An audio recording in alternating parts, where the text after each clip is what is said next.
I talk about Epstein a lot, so I'm like, Oh, you do? yeah. Okay. And I was gonna say, in terms of conspiracy theory, that one changed my outlook because I was like, whoa, like you have this dude who convinced some of the most successful people on earth that he was like some money manager, and it looks like it was totally fake. Like Leon Black. I mean, this is one of the richest men on Wall Street, $9 billion net worth.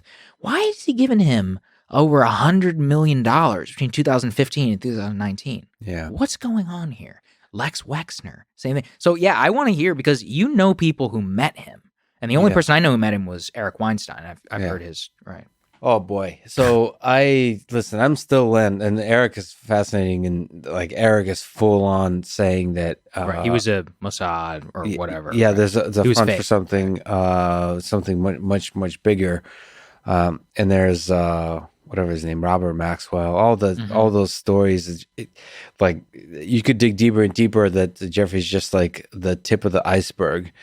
I just think he's an exceptionally charismatic. Listen, this isn't speaking from confidence or like deep understanding of the situation, but from my speaking with people, he just seems like, at least from the side of his influence and interaction with researchers, he just seems like somebody that was exceptionally charismatic, and actually took interest. He was unable to speak about interesting scientific things, but he took interest in them. So he knew how to stroke the egos of a lot of powerful people, like in different kinds of ways. I suppose I don't know about this because I don't have, like, if a really, okay, this is weird to say, but I have an ability. Okay, I think women are beautiful. I like women. But like if like a supermodel came to me or something, like I am able to reason. It seems like some people are not able to think clearly when there's like an attractive woman in the room. And I think that was one of the tools he used to manipulate people. Interesting. I don't know. Listen, it's like the pedophile thing. Like, right. I don't know how many people are complete sex addicts, but like it seems like looking out into the world, like there's like the Me Too movement have revealed that there's a lot of like weird, like creepy people out there. I don't know, but I think it was just one of the many tools that he used to convince people and manipulate people, but not in some like evil way, but more just really good at the art of conversation and just winning people over on his side. And then by building through that process, building a network of other really powerful people, and not explicitly, but implicitly having done shady shit with powerful people, like building up a kind of implied power of like we did some shady shit together, so we're not like, you're gonna help me out on this extra thing I need to do now, and that builds and builds and builds to where you're able to actually control, like have quite a lot of power without explicitly having like a strategy meeting. And I think a single person can do that, or can start that ball rolling. And over time, it becomes a group thing. Like, I don't know if Ghislaine Maxwell was involved or others. And over time, that becomes almost like a really powerful organization that's not a front for something much deeper and bigger. But it's almost like, maybe it's because I love cellular automata, man. A system that starts out as a simple thing with simple rules can create incredible complexity. And so I just think that we're now looking in retrospect, it looks like an incredibly complex system that's operating but like, that's just because it's, there could have been a lot of other Jeffrey Epsteins in my perspective, that this simple thing just was successful early on and builds and builds and builds and builds. And then there's creepy shit that, like, a lot of aspects of the system helped it get bigger and bigger and more powerful and so on. So the final result is, I mean, listen, I have a pretty optimistic, I tend to see the good in people. And so it's been heartbreaking to me in general just to see, people I look up to not have the level of integrity I thought they would, or like the strength of character, all those kinds of things. And it seems like you should be able to see the bullshit that is Jeffrey Epstein, like when you meet him. Right. We're not talking about like Eric Weinstein, like 1 or 2 or 3 or 5 interactions, but like there's people that had like years of relationship with him. Yeah. And I don't know. I'm not sure. Even after he was convicted. After he was that's convicted. the thing that always gets. Yeah, there's stories. I mean, I don't need to sort of.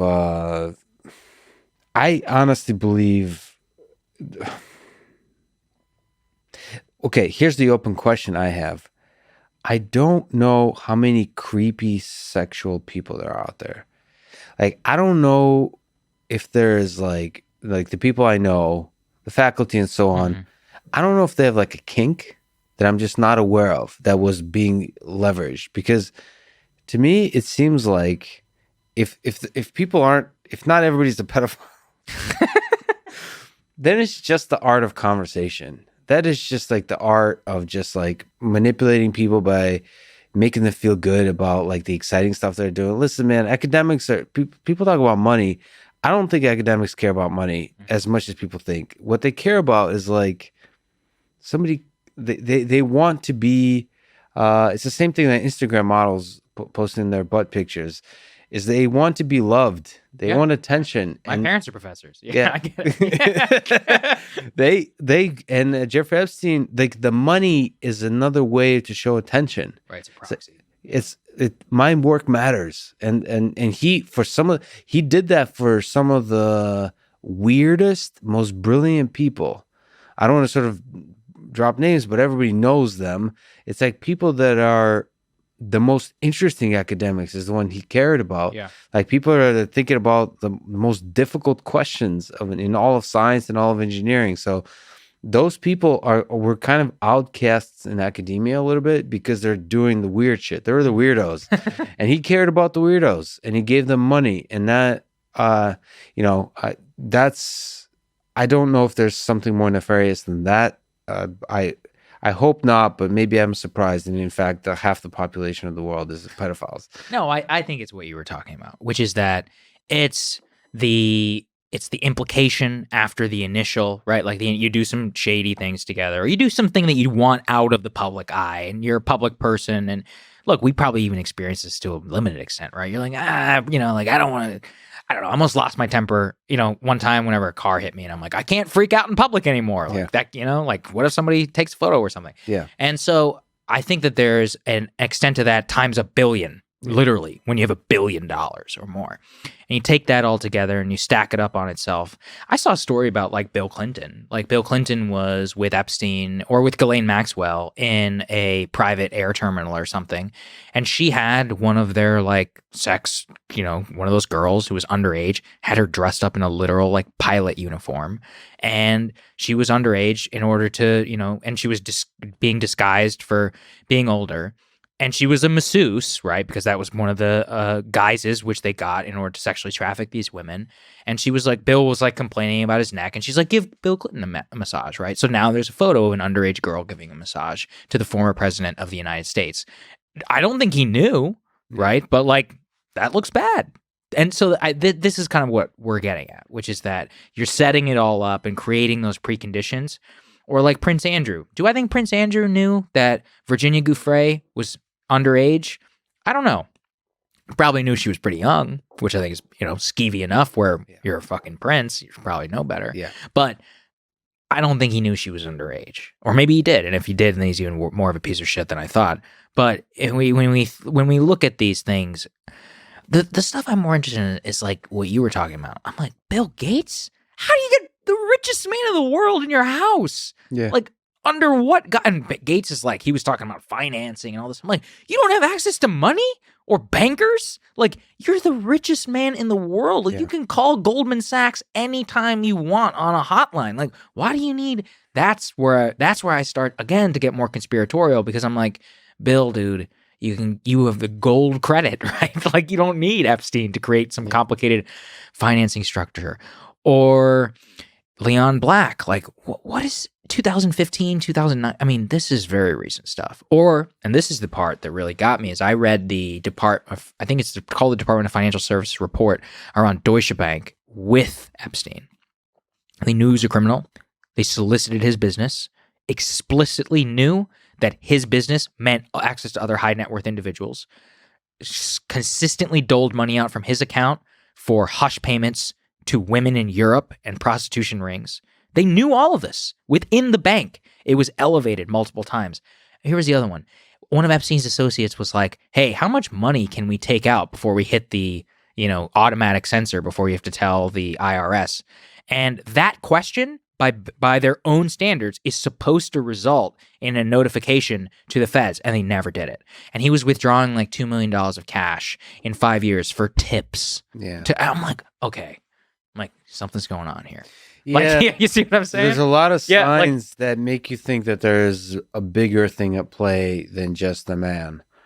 That there's it does look like a larger organization is using this front, right? Again, I don't know. I truly don't know. And I'm not willing to use the certainty, which I think a lot of people online are, to say like it was 100%. Yeah, the certainty is always the problem, because that's probably why I hesitate to touch conspiracy theories, is because I'm allergic to certainty in all forms, in politics, any kind of discourse, and people are so sure in both directions. Actually, it's kind of hilarious.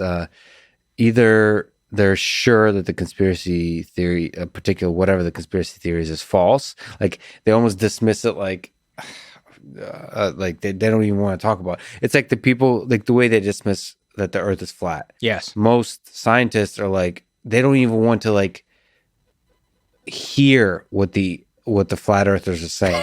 They don't have zero patience for it, which is like, maybe in that case, is deserved. But everything else, you really like have empathy. Like consider you have. Okay, this is weird to say, but I feel like you have to consider that the Earth might be flat for like 1 minute. Like you have to be empathetic. You have to be open-minded.